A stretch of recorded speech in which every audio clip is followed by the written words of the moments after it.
आपके Stephen Cresson की बात करते हैं, जिन्होंने पिछली बार आपके ऑनलाइन एग्जाम में खूब धमाल मचाया।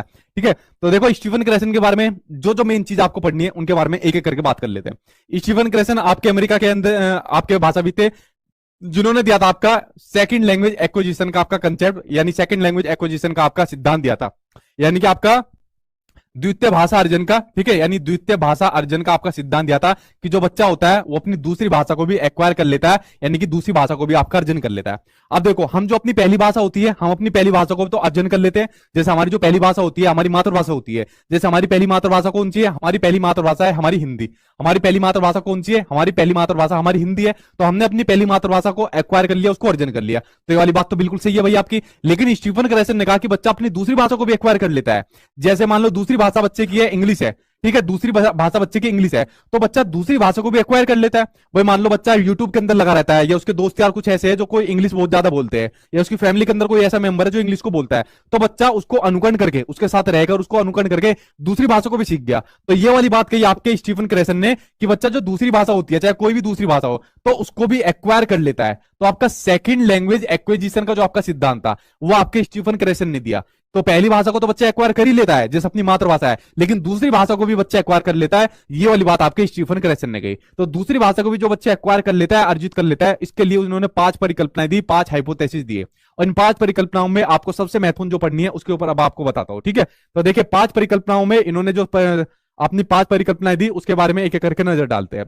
पहली परिकल्पना है आपकी अर्जन अधिगम परिकल्पना, जिसमें बच्चा दूसरी भाषा को अर्जन कर लेता है, एक्वायर कर लेता है। ठीक है, जैसे इंग्लिश को उसने एक्वायर कर लिया, एक्वायर करने के बाद फिर उसको मॉनिटर करता है, उसकी वो निगरानी करता है। मान लो एक्वायर जब बच्चा कर लेता है तो इतना अच्छी तरीके से उसके अंदर दक्षता हासिल नहीं करता, उतना परफेक्शन हासिल नहीं करता कि जितना वो अपनी मातृभाषा के अंदर करता है, तो उसको फिर वो मॉनिटर करता है, उसके शब्दों के अंदर वो हेरफेर करता है, सुधार करता है। ठीक है, उसके अलावा जो तीसरा पॉइंट है, जो सबसे महत्वपूर्ण पॉइंट है और जो सबसे ज्यादा आपके एग्जाम में पूछा गया, जिसके ऊपर आप लोग अपनी पैनी नजर बना के रखना, वो है आपका इनपुट हाइपोथेसिस, यानी कि आपका निवेश।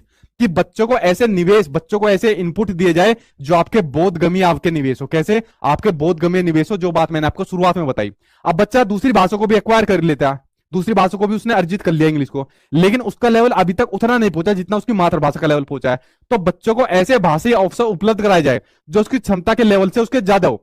अब बच्चों को दूसरी भाषा इतनी आती है, लेकिन उसको ऐसा ही भाषा अवसर उपलब्ध कराया जाए जो उसकी क्षमता से उसके ज्यादा लेवल हो। भाई बच्चों को स्कूल में डाल दो दूसरी भाषा के लिए, बच्चों को कोचिंग दे दो, या बच्चों को यूट्यूब के जरिए कुछ क्लास दे दो। ठीक है, या उसको ऐसा एनवायरमेंट दे दो, तो बच्चों की जो क्षमता है उससे ज्यादा के लेवल उसको उपलब्ध करा दो, उससे ज्यादा के लेवल उसको भाषा उपलब्ध करा दो, ताकि बच्चे का लेवल भी जो है ना दूसरी भाषा का, वो उसके बराबर हो जाए और उस भाषा के अंदर भी उसका विकास हो पाए। ठीक है, तो ये होता है आपका बोधगम्य निवेश, होता है कि उसको ऐसे इनपुट दे दिया जाए। ठीक है, इनपुट के अंदर उसको स्कूल दे दिया जाए, या स्कूल के अलावा उसको क्या दे दिया जाए, उसको ट्यूशन वगैरह दे दिया जाए, या उसको जैसे आज की डेट में यूट्यूब दे दिया जाए।